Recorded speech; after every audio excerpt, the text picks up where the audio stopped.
My best friend's baby looks exactly like me.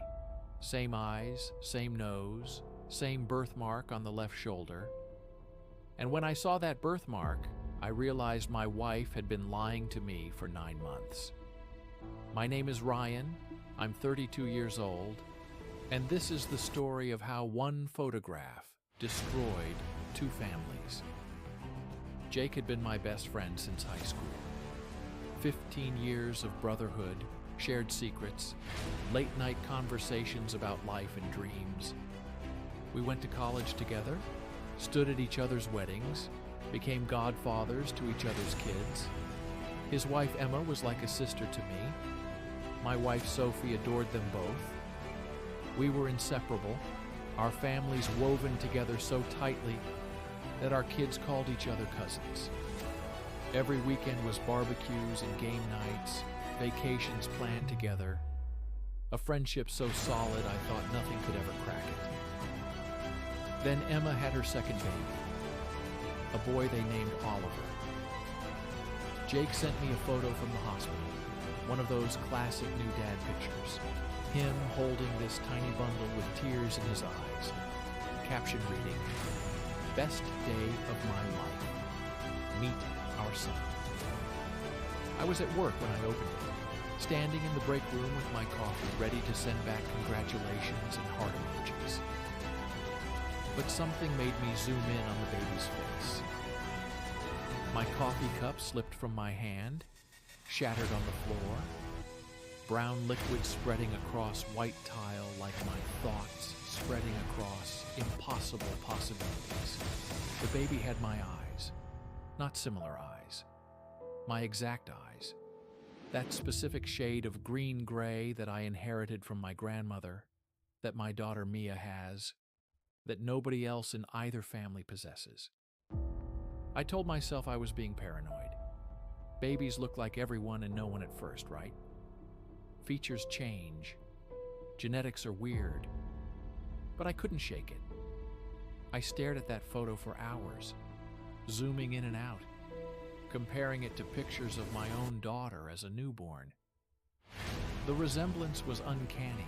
That night, Sophie came home from her book club, humming some pop song, looking happy and relaxed. I showed her the photo, watched her face carefully. For just a split second, something flickered in her eyes. Fear? Guilt? But then she smiled, said the baby was adorable, kissed my cheek, and went to take a shower. I sat there on our couch, in the home we built together, and felt the first hairline crack appear in the foundation of my reality. 2 weeks later, Jake invited us over to meet Oliver in person. Sophie said she wasn't feeling well, suggested I go without her. Another red flag. Sophie never missed a chance to see newborns, to hold babies, to coo over their tiny fingers and toes. But I went alone, carrying a stuffed elephant and a card, my stomach churning with dread. Emma answered the door looking exhausted but radiant, the way new mothers do, and led me to the nursery. Jake was changing Oliver's diaper, and when he picked up the baby to show me, I felt my knees go weak. The resemblance was even stronger in person, but it was when Jake turned Oliver to burp him that I saw it. There, on the baby's left shoulder, slightly below the shoulder blade, was a birthmark. Port wine stain, small, shaped like a crescent moon, identical to the one I have in the exact same spot, identical to the one my daughter has. A genetic marker so specific, so rare that the pediatrician told me it appears in less than 0.03% of the population. I made some excuse about feeling sick and left. Drove around for 3 hours, mind racing, heart hammering, trying to construct any scenario where this wasn't what it looked like. Maybe it was a coincidence. Maybe Emma cheated and the father happened to have the same rare birthmark. No, that was statistically impossible. The only logical explanation was the one I didn't want to I went home. Sophie was in the kitchen making dinner, her back to me, chopping vegetables with practiced efficiency. I asked her point blank, "Is Oliver my son?" The knife stopped mid-chop. The silence stretched so long I could hear the clock ticking on the wall, could hear my own heartbeat pounding in my ears. Then she turned around, and I knew.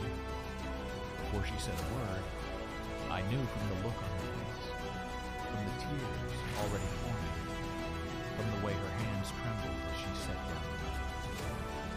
She told me everything. It happened 10 months ago during the weekend when Jake was away on a business trip and I was visiting my parents with my daughter. Emma had called Sophie, upset about something, and Sophie went over to comfort her. They drank wine, too much wine. It started as crying and venting, and somehow became something else. Sophie swore it was only once, swore it meant nothing, swore she'd been drowning in guilt ever since. When Emma discovered she was pregnant, she never questioned that Jake was the father, because the timing could work either way. But Sophie knew. Sophie had suspected from the moment Emma told her about the pregnancy. And when Oliver was born with my eyes, with my birthmark, Sophie's suspicions became certainty.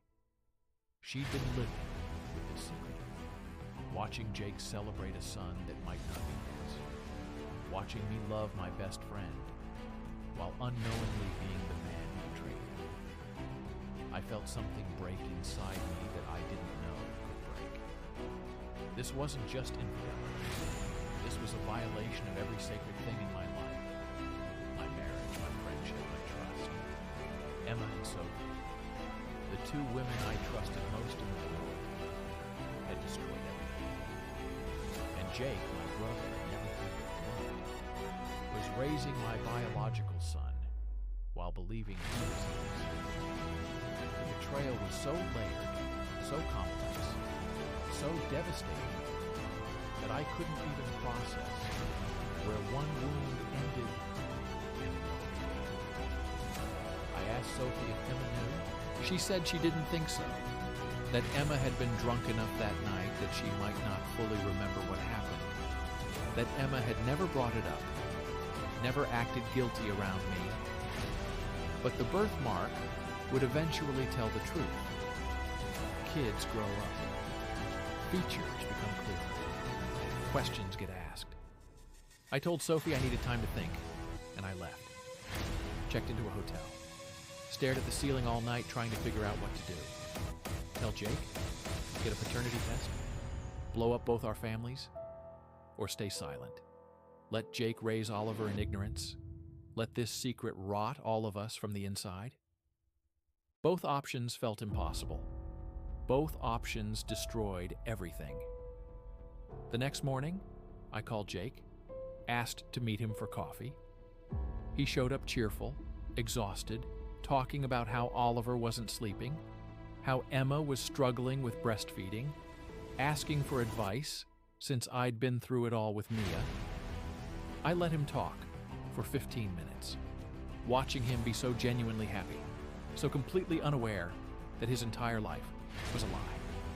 Then I told him, watched his face change in slow motion, watched joy become confusion, become horror, become rage. He called me a liar, a psycho, demanded proof. I showed him the photos, side by side, baby Oliver and baby Mia, the birthmark visible in both, the identical eyes, the undeniable genetic truth written across two innocent faces. Jake left without another word. I sat in that coffee shop for 2 hours, numb, while the world continued around me like nothing had happened. That evening, my phone exploded. Messages from Emma, from Sophie, from Jake's family, from mutual friends. Emma was hysterical, claiming Sophie must have drugged her, that she would never willingly betray Jake. Sophie was begging for forgiveness, saying she'd been struggling with our marriage, that she'd made a horrible mistake she'd regret forever. Jake sent me one text. You're dead to me. Emma demanded a paternity test. We all agreed. The waiting period for results was 2 weeks that felt like 2 years. I moved my stuff out of the house, filed for divorce, told our daughter that Daddy and Mommy needed some space. She cried herself to sleep every night. My heart was being ripped out in pieces. The test results came back. 0.9999% probability that I was Oliver's biological father. Jake divorced Emma. I divorced Sophie. 2 marriages destroyed. 1 friendship buried. 2 families shattered. Our kids lost their cousins, their sense of stability, their innocent belief that the adults in their life knew what they were doing. And Oliver, innocent Oliver, became the living evidence of the worst betrayal imaginable. Emma got custody, but Jake refused to pay child support for a child that wasn't his. The courts are still fighting over that. Sophie tried to get joint custody of Oliver, since she's technically his biological aunt, but I fought against it. I didn't want my daughter anywhere near the reminder of how her mother destroyed our family. Now I live alone in a small apartment across town. I see my daughter every other weekend. I pay child support for Oliver even though Emma and I hate each other, because he's my son even if I'll never be his father. Jake blocked me on everything. Won't speak to me, won't acknowledge my existence.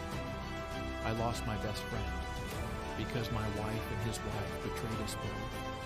And somehow I became the villain in his story, just for existing. Sophie sends me messages sometimes, asking if we can talk, if there's any chance of forgiveness. There isn't. Not for this. Some betrayals are too profound to survive. The worst part is the what-ifs that haunt me every night. What if I hadn't looked closely at that photo? What if I'd never noticed the birthmark? Would we all still be happy, barbecuing on weekends, our kids growing up as cousins? Would ignorance have been better than this truth that destroyed everything? Or would the lie have eventually collapsed under its own weight, causing even more damage down the line? I don't know. I'll never know. All I know is that one drunken night between 2 people I trusted obliterated the life I thought I had. And now I'm left picking up pieces of a puzzle that will never fit together again, trying to figure out how to be a father to a daughter I adore and a son I'll never meet. How to exist in a world where my best friend hates me for being the victim of someone else's choices. That's the cruelty of betrayal like this. It doesn't just destroy relationships. It destroys your understanding of reality itself, makes you question every memory, every moment, every truth you thought you knew, and leaves you wondering if anything was ever real at all.